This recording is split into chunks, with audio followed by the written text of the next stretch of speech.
Let's move to West Asia once again, which remained in the news all week, as it has for quite some time.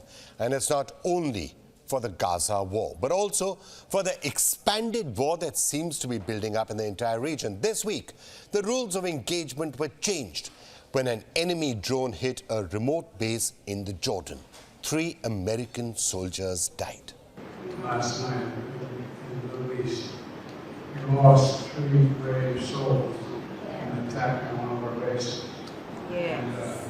And I'd ask you for a moment of silence for all 3 of those fallen soldiers. Jesus. So let me quickly explain. What were American soldiers doing in Jordan in the first place, and who killed them? Also, what is the response that Biden was talking about there? Let's start with a map of Jordan. This is Tower 22. It's a military outpost, and as you can see, it's very close to Jordan's borders with Iraq and with Syria. Some 350 American Army and Air Force commandos are stationed in this base. There's very little information about what these troops are tasked with, what kind of weapon systems they have, what they actually do. But the popular word is that these American troops are helping to fight ISIS. Tower 22 also serves as a supply hub for the U.S. garrison of Al-Tanf. This is just across the border in Syria. American troops came under attack on the morning of the 29th of January. An enemy drone hit the army barracks. The obvious question is, what was the base's defense system doing? Why didn't it prevent the drone attack from happening? Reports say that the defense system's auto response feature was switched off at that time. Why was that? But it turns out at the time that the enemy drone was approaching the base, an American drone was also returning to the base from a mission. So the defense system's auto response was switched off to avoid the American drone from being shot down. Now, why didn't the radar systems detect the incoming enemy drone? Reports say that the drone was flying very low and very slow. That way, it avoided detection. Reports say that at one point, the enemy drone began following the American drone. Whether on purpose or whether it's a coincidence is not clear, but it followed the American drone in. American soldiers still don't know what exactly happened, but the Wall Street Journal reported earlier this week that there was some confusion in Tower 22 in the minutes leading to the attack. Troops couldn't tell whether the incoming drone was hostile or not. But what happened next was clear. The drone struck the barracks. 3 American soldiers died, at least 40 others were injured. 8 of them had to be flown out of Jordan for medical treatment. Now, this was the first time since the October 7 Hamas attack that American soldiers were killed by enemies in West Asia. There have been at least 150 attacks on American assets since the war in Gaza broke out, but there were no casualties in these attacks. What happened this week changed the rules of engagement. So, who carried out the attack? The Islamic resistance in Iraq has been claiming responsibility. It is an umbrella organization of Iran-backed militia groups. America says it holds Iran responsible. Listen to the American President, Joe Biden. Mr. President, what?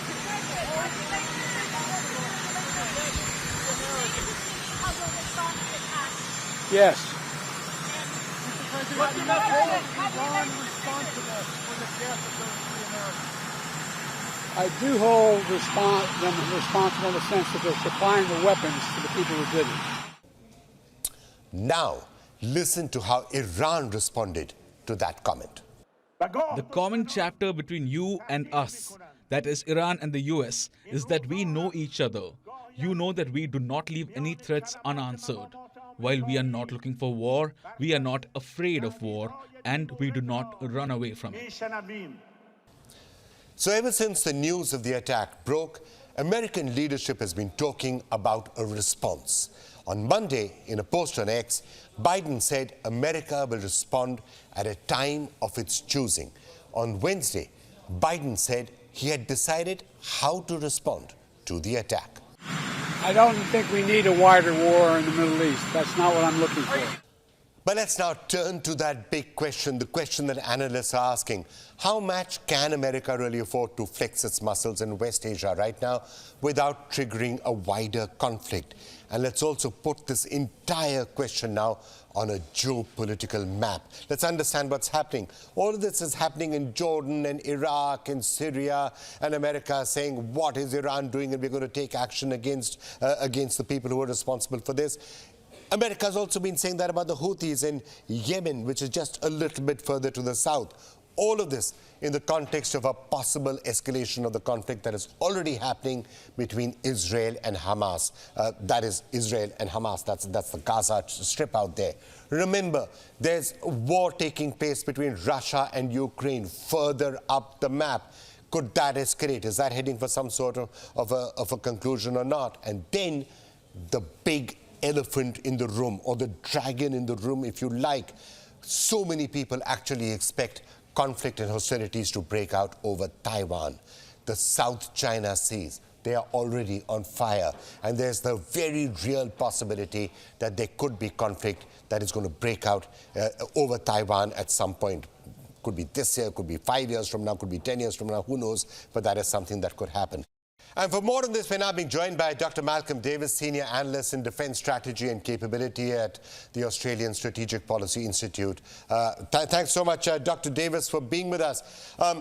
Do shed light for us on what actually is happening in West Asia, because it seems to be lots of moving parts, and the possibility of escalation, I guess, is what all of us keep worrying about. What do you see happening there? Well, clearly everyone is waiting to see how the US responds to this attack last Sunday on the US base in Jordan, which killed 3 US service people and wounded over 40. So I think we'll probably see some sort of military response across the course of this weekend. I think the US is talking about a multi-tiered ongoing response against a range of targets in Iraq and Syria. They don't intend to hit inside Iran, from what all the indications are, but certainly they will be going after what's the Iranian Revolutionary Guard Corps that is within Iraq and Syria, as well as the militias that the Iranian Revolutionary Guard Corps sponsor.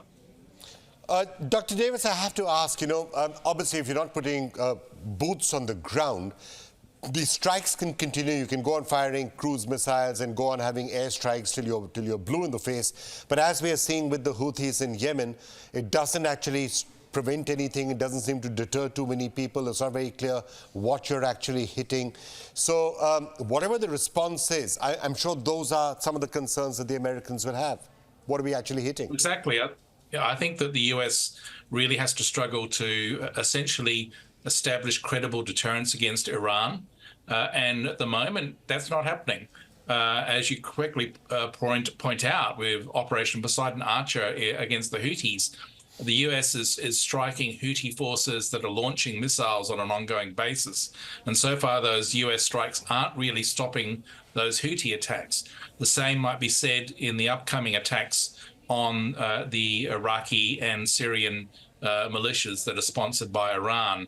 Unless the US is prepared to go all in and launch decisive, overwhelming strikes, including against Iranian targets, I suspect what will happen is that the US will do damage limitation, essentially reduce the ability of these militias to attack the US in the future, but it won't necessarily stop future strikes from occurring. And the question is, how quickly can those militias recover with the assistance of Iran? Thank you so much, Dr. Davis, for joining us. Such a pleasure speaking to you. Thank you.